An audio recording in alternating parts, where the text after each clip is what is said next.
Hey, what's going on, guys? So we got some really big Temtem news, and that's that Cipanku is launching on April 13th. That is this Tuesday, and I'm off the whole day, so we're going to be streaming this thing all friggin' day. But other than that, I did make some videos like in the past saying like I really wish that they would give us some heads up before the updates come, rather than like, oh, by the way, here's the update. And I don't know if any of the devs are watching or have watched, but like this is awesome. Like this is exactly what I was like really hoping for. Like just a heads up so I can sort of plan. So I'm super excited. This is great. Expect a lot of Temtem content moving forward, like covering the update. We're gonna stream pretty much all day, probably from like 7 or 8 in the morning if it comes out at that time. Whenever it comes out, we're gonna stream it pretty much like for hours. That's kind of my plan. I'm setting aside Tuesday, Wednesday to specifically like look into this update. Then I can come up with guides, just different videos showcasing the new mons. I got a ton planned, but we also did get more information other than just the release date. If you guys don't know, they had a Twitter sort of little test thing that they were handing out to people, and they ended up giving up all the answers. So the first question was how many traits, and the answer was 26. So there's gonna be 26 new traits coming to the game, which definitely makes sense. Generally, each Tem has 2 traits, and a lot of them have unique traits. So 26 seems about right. How many new techniques are coming? 29. So that's a lot. We're gonna see a lot of electric type attacks and digital type attacks are something that have been very sparse. So we'll probably see a bulk of those because we already do have a decent amount of electric types. But yeah. So anyway, how many new gears are coming with Cipanku? So 7. There's 7 new ones coming. So okay, pretty cool. And how many new Tempedia entries are coming with Cipanku? And that's 24. So I think what they mean by Tempedia entries, they mean total Temtem, including the ones that have already been in the game that we couldn't catch. So I'm assuming that includes like Ragnet, Sparzy, all those guys.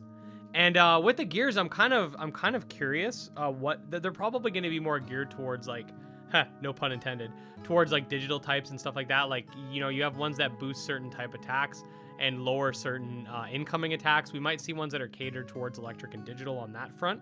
And then we got true or false. 24 new animations have been added to techniques, new and old. So some techniques didn't have animations. I remember when the game first came out, Chain Lightning was one of those. So they've added stuff like that. 4 previously known but unobtainable Temtem will be tameable in Cipanku. So I'm not sure if the 4 is part of that 24 or separate, but the 4 previously known but untamable will probably be Sparzy, its pre-evolution, and Ragnet and its pre-evolution. This is all off the top of my head unscripted, so there could be something else. But I think those are the ones that were like seen in the game, or at least Ragnet's pre-evolution and Sparzy's pre-evolution. I don't think we're actually seen in the game. So there could be others. Oh, Ori might be one of them, and Zaobian. So maybe it's Ori, Zaobian, Sparzy, and Ragnet. That seems more up the alley of what it could possibly be. And then Cipanku update is far away, false. Well, it's definitely not because it's next week.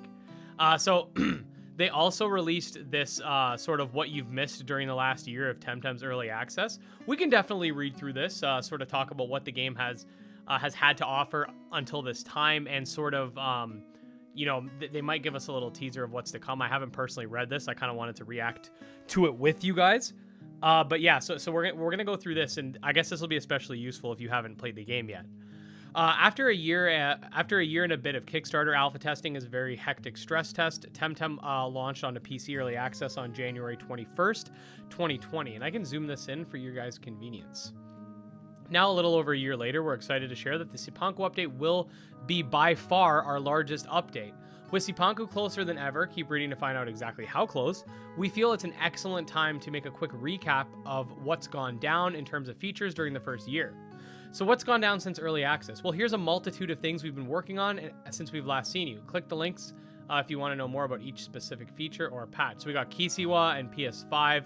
That's not, I don't have to go into, I don't have to read everything here. Like, we know Kisiwa came out back in, I can't even remember now. Was it November?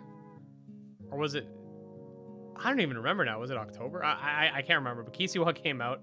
What does it say? The island of Kisiwa, it doesn't mention it. Okay, and then PS5 came out December 8th. So, you know, if you have a PS5, you can also get the game early access. They've come out with ranked matchmaking, which has an elo system. And I think they want to have like a, eventually they want to have some sort of like ranking system like League, like you have like gold, silver, bronze, but they'll change the names. The quest diary was a big one that's come. That was actually planned for Cipanku, but it came now. They also have a spectator mode. We got clubs, which don't seem to do much just yet, but perhaps they will soon enough. Housing, which I also haven't really gotten into. The Psy Park was something that came like really close to when the game came out. And then the chat function was definitely something that was really important.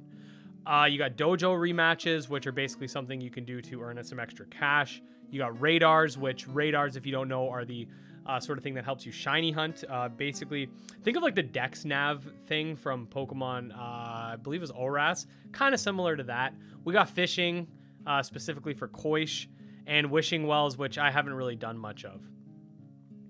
And yeah, so they write, in addition, we've implemented a handful of weekly and daily quests that provide players with new challenges and profitable income sources. These include fishing for Koish, rematching dojo leaders, and postery delivery, and freshly minted radars are now much easier to find, the very rare Luma Temtem.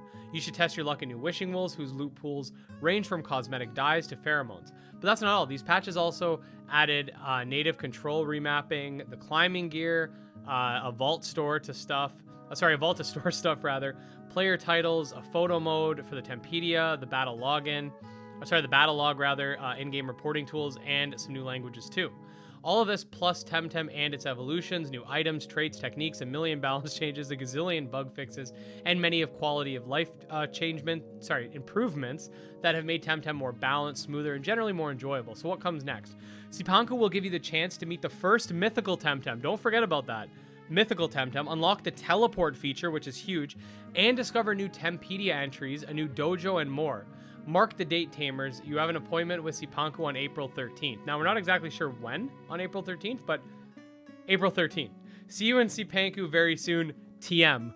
Okay? I think the Coromon devs are having a little influence on the Temtem devs right here. I see that soon, TM. But yeah, so I'm pretty excited for this. Like, as you guys know, my channel sort of started its monster taming journey with Temtem, and I really like Temtem. I think it's had its issues in the past with what I think was too much grinding, but I definitely am enjoying it a lot more now. They've added a lot of new features that I think are personally better. They're gonna keep making the game better, and I'm gonna eventually get into the competitive once everything's kind of in the game. I think I might dabble in it a little bit with this update just to sort of check out what's going on, because I like to stay knowledgeable on the competitive, at least to know, like, you know, who the biggest threats are and stuff like that. But don't expect me to go super competitive or be super good at the game until the full launch. But other than that, you guys, like I said, you guys can expect like guides of where the new gears are, the TCs. I'd like to have some videos showcasing all the new Lumas, all the new Temtem in general. We can do video Pokedexes for the new ones. I got a lot of content planned either way. Pansun farming methods. I'm gonna take a crack at that, see if hopefully the method I find in Cipanku is better than the Kisiwa one I found. I still like my Kisiwa one, even though people say there's other better ones because it's closer to the Tem Center and easier to catch things. But that's just me. I like consistency. But anyway, yeah, let me know if you guys are excited for Cipanku, and I'm assuming we're gonna get Crystal Skates, because if we're getting the Spirit of Anak, which I'm assuming is the new Tem, the mythical Tem, then we're gonna need Crystal Skates to get back in Anak Volcano, and that'll likely give us access to a new 2i evolution, plus the Cipanku Island might have one as well, so we might get 2 more 2i evolutions on that too. So yeah, definitely excited, and I will definitely see you guys on the 13th for this. Until next time, peace.